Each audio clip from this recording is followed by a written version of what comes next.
Salut les amis du Ciné Club, nouvelle vidéo.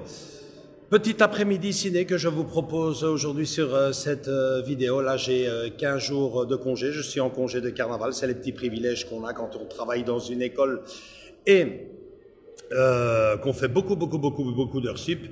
Donc, d'habitude, je ne vous cache pas que pour mes petits congés scolaires, je pars souvent en city trip ou en week-end bongo.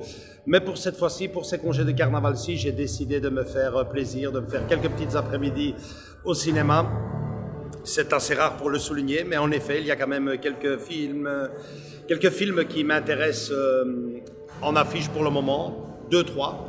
On va déjà commencer par le premier, celui de cette vidéo.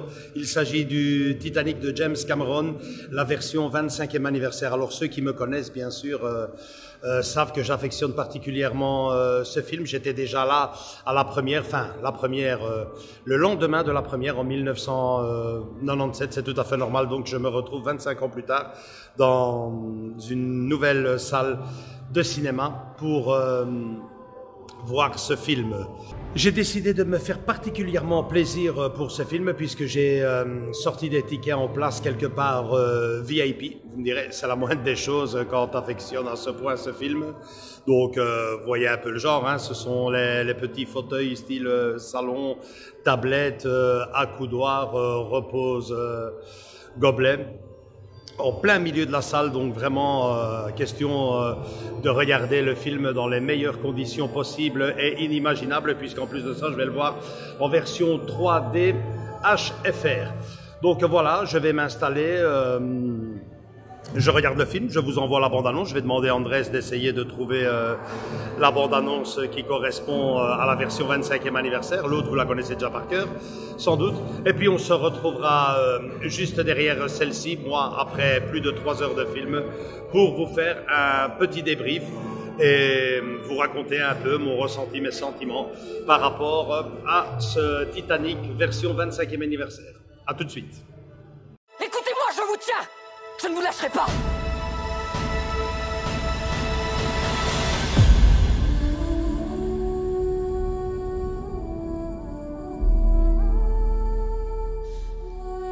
Le Titanic était surnommé le paquebot de rêve. Et il l'était. Il l'était vraiment.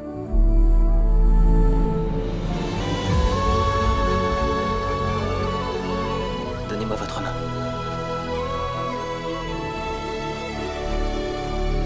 Vous avez confiance en moi? J'ai confiance en vous. Ouvrez les yeux. Je vole! Jack!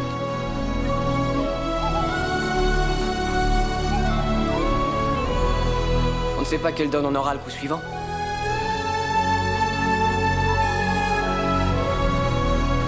On apprend à accepter la vie comme elle vient.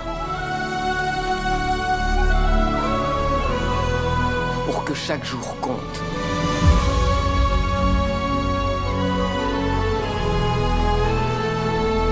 J'abandonnerai jamais Jack. J'abandonnerai jamais.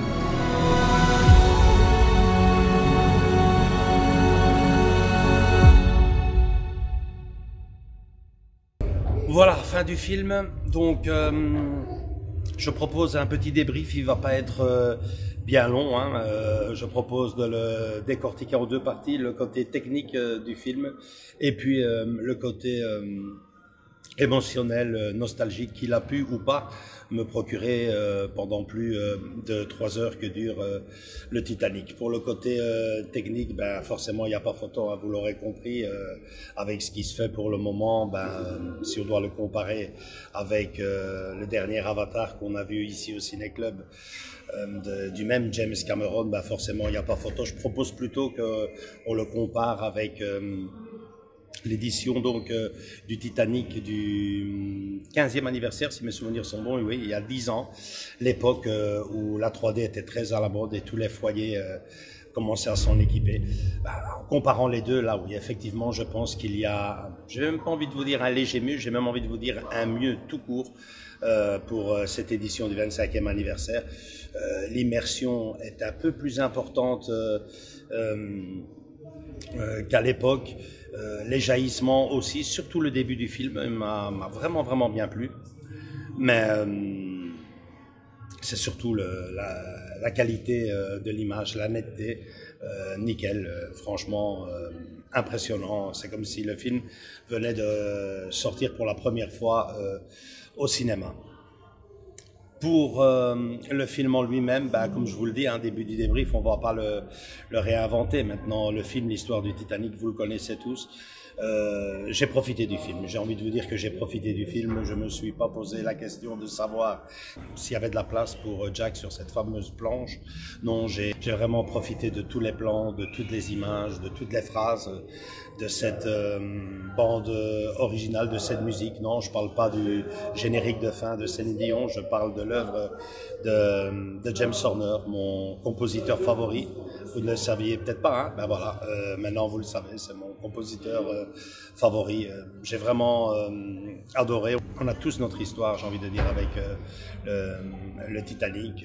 25 ans, ça compte dans la vie d'une personne, donc moi j'en ai profité vraiment pleinement. Les autres, ça c'est déjà autre chose, hein. Figurez-vous que j'ai plusieurs amis qui ont été voir le Titanic ici depuis 15 jours qu'il est à l'affiche, et j'avais les mêmes sons de cloche à chaque fois, 4-5 personnes, des salles complètement vides. Moi, j'ai eu personnellement un peu de chance. Je dirais pas que la salle était à moitié vide. J'ai envie peut-être de vous dire qu'elle était à moitié pleine ou un peu moins. Il y avait quand même du monde. C'est un peu regrettable, hein. C'est un peu regrettable parce que ce genre d'éditions sont faites justement pour ça, hein, surtout pour les plus jeunes, pour ceux qui n'ont pas eu la chance de voir le Titanic il y a 25 ans au cinéma. Ceux qui en ont tellement entendu parler leurs parents, ils avaient l'occasion de revenir, de venir eux pour la première fois. C'est dommage, mais bon, voilà, j'ai eu la même chose avec E.T. il y a quelques mois, hein, pour le 40e anniversaire des salles désertiques.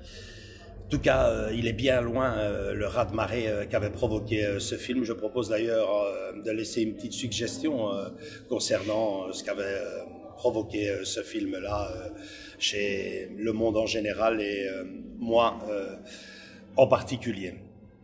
Voilà, donc comme je vous dis, c'est un peu regrettable parce que je me rends compte aujourd'hui que les vieux films, quand j'aime les appeler, n'intéressent pas vraiment les plus jeunes. Je me demande bien ce que pourrait faire aujourd'hui un cinéma de quartier. Mais bon, c'est une autre histoire. Il faut dire aussi que les cinémas de quartier, parce que c'était ça en fait, hein, les cinémas de quartier à l'époque, hein, projeter de vieux films et en faire profiter tous ceux qui voulaient le revoir ou surtout le découvrir pour une première fois en grand écran. Mais bon, c'est aussi une autre histoire. Les cinémas de quartier, il y avait une autre ambiance et surtout aussi un autre prix. Ici, pour cette projection, on parle de près de 20 boules. Donc, vous voyez, c'est pas donné et ça serait vraiment un débat tout entier pour parler sur le retour ou non des cinémas de quartier avec les jeunes générations. Bref, c'est une autre histoire et peut-être même, allez savoir, une autre vidéo.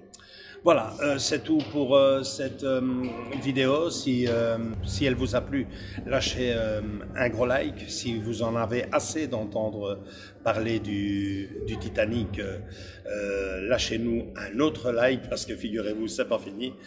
D'ici le 2e ou le 3e trimestre de l'année 2023 sort le le support physique, donc le 4K.